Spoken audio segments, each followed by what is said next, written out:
The only known surviving, fully operational example of Alfa Romeo's first commercial car is hitting the auction block at RM Sotheby's at its auction in Phoenix next month, when the 1921 G1 is expected to fetch up to $1.5 million. It's one of only 52 examples, including 2 prototypes, built between 1921 and 1923, and the only known surviving member of the series, stamped chassis number 6018.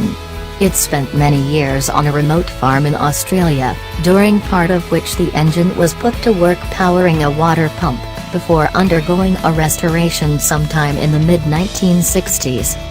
The G1 is powered by a 6.3-liter side valve inline 6 that was said to have been designed with input from Enzo Ferrari, then a driver for the company, and was the largest motor ever fitted to an Alfa. It was based on 2 cast-iron 3-cylinder blocks with fixed cylinder heads, a cylinder bore of 98 mm and a stroke of 140 mm to make 71 horsepower and 216 pound-feet of torque. With a top speed of 86 miles per hour, it has a 4-speed manual gearbox, which sends power to the rear axle through a single dry-plate clutch and an open drive shaft.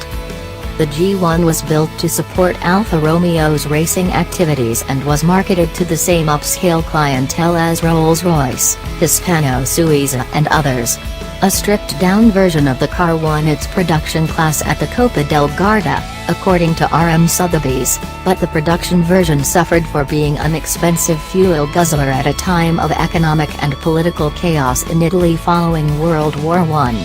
So the company exported all 50 production versions to Australia, and possibly to South Africa, where this one was picked up by a Queensland businessman, who later went into bankruptcy and sent the car to a farm in the outback to hide it from creditors. Rent workers reportedly found it in the late 40s and used it as a farm runabout before the rear axle failed and the engine was used for the water pump.